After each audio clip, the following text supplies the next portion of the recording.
बिस्मिल्लाहिर्रहमानिर्रहीम। अस्सलाम वालेकुम डियर स्टूडेंट, आई होप कि आप खैरियत से होंगे। आज हम मैकेनिकल थर्ड ईयर का एक सब्जेक्ट है अप्लाइड थर्मोडायनामिक्स, जिसका कोड है MEC 313। और आज का हमारा जो टॉपिक्स है वो law of thermodynamics and law of perfect gases, इसके बारे में हम स्टडी करेंगे। सबसे पहले हम लॉ ऑफ थर्मोडायनामिक्स के बारे में पढ़ते हैं। एक्चुअली हमारे पास 3 लॉज होते हैं। अब कौन कौन सा? Zeroth law of thermodynamics, first law of thermodynamics, second law of thermodynamics. अब हम इसकी डिटेल में जाते हैं। सबसे पहले कि जीरोथ लॉ ऑफ थर्मोडायनामिक्स क्या है कि when two bodies are in thermal equilibrium with a third body they are also in thermal equilibrium with each other. अब टू बॉडीज क्या है? ए और बी, दो बॉडीज हैं, वो आपस में थर्मल इक्विलिब्रियम का मतलब है कि उनका टेम्परेचर सेम है, इक्विलिब्रियम में है थर्ड बॉडी के साथ। तो अब थर्ड बॉडी क्या है? वो सी है। अब अगर बी सी के साथ है तो हम ये कह सकते हैं कि ए सी के साथ भी है, तो ये आपस में ईच अदर, एक दूसरे के साथ भी आपस में थर्मल इक्विलिब्रियम है। इसकी एक ज़बरदस्त एग्जांपल है थर्मामीटर की। अब थर्मामीटर जैसे हम रखते हैं, मुंह में रखें या बगल में रखें, तो सबसे पहले कि जो इंसान का टेम्परेचर होता है वो किस में कन्वर्ट होता है? वो ग्लास में, और ग्लास से मरकरी में। और जब तीनों का टेम्परेचर सेम हो जाता है तो उस वक्त वो शो कर देता है कि आपको टेम्परेचर 102 सेंटीग्रेड पे है, फ़ारेनहीट पे है, तो वो वहाँ पर आपको टेम्परेचर शो कर रहा है। इसका बेहतरीन example zeroth law of thermodynamics क्या है? थर्मामीटर। अब दूसरा हमारे पास लॉ है जी, फर्स्ट लॉ ऑफ थर्मोडायनामिक्स। इसमें कहते हैं कि heat and mechanical work are mutually convertible. अब हीट, क्योंकि ये आपस में कन्वर्टिबल का मतलब ये हुआ कि हीट से हम मैकेनिकल वर्क लेते हैं और मैकेनिकल वर्क से हम हीट जनरेट कर देते हैं। ये आपस में एक फॉर्म से दूसरी फॉर्म में एनर्जी चेंज हो जाती है।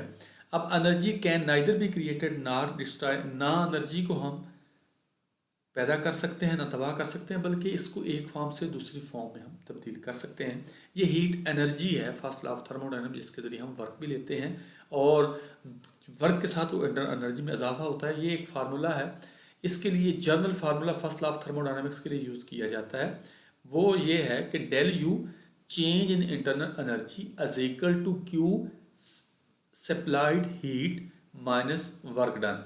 अगर मैं वर्क डन को इधर ले आऊँ तो मेरे पास क्या आ जाएगा? Q is equal to W U plus work done. मतलब कि जो आपने हीट सप्लाई की है उससे इंटरनल एनर्जी में इजाफा हुआ और प्लस वर्क डन हुआ।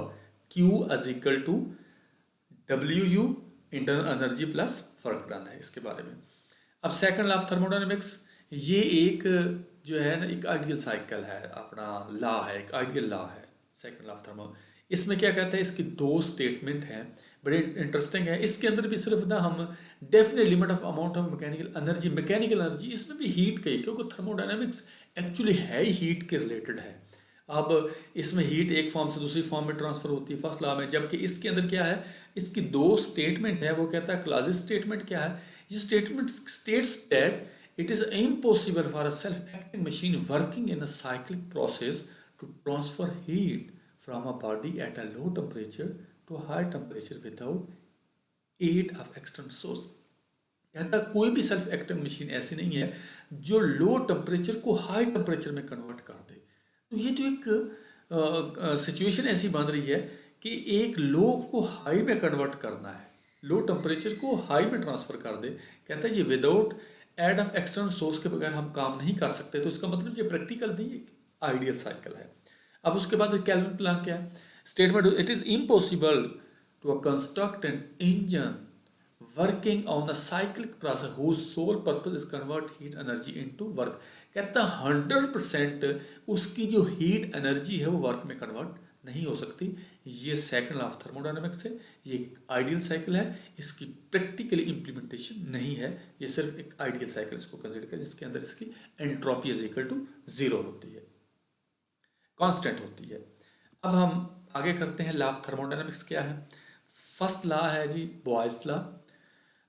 absolute pressure of a given mass of a perfect gas varies inversely as its volume. अब प्रेशर इन्वर्सली प्रोपोर्शनल किसके है, वॉल्यूम के, जबकि टेम्परेचर इसके अंदर कांस्टेंट है। ये थर्मोडायनामिक्स की प्रॉपर्टीज तीन हमने पहले पढ़ी हुई हैं, टेम्परेचर, वॉल्यूम और प्रेशर।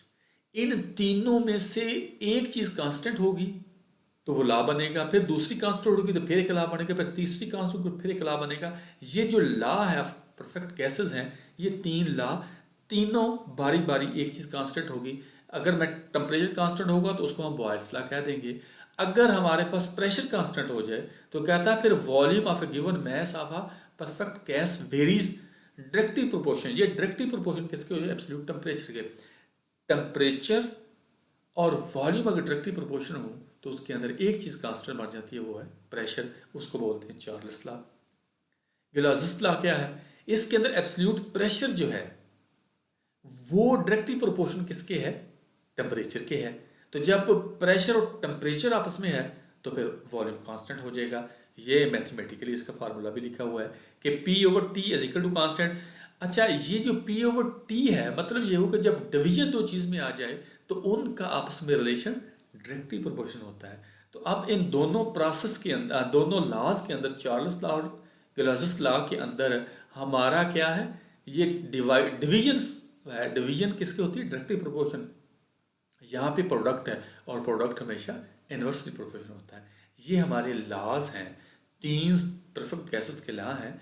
ये स्टूडेंट हम जब नेक्स्ट चैप्टर में जाएंगे तो इसके बारे में आपको पता होना चाहिए। इससे हम इक्वेशन ड्राइव्स करेंगे और इसके फार्मूलाज बनाएंगे और इन फार्मूलाज की यूटिलाइजेशन हम एग्जाम्पल्स के अंदर करेंगे। तो लिहाजा बड़ी केयरफुल होकर इन चीज़ों को आप अंडरस्टैंड करें। थैंक यू, बहुत बहुत शुक्रिया। अब नेक्स्ट क्लास में हम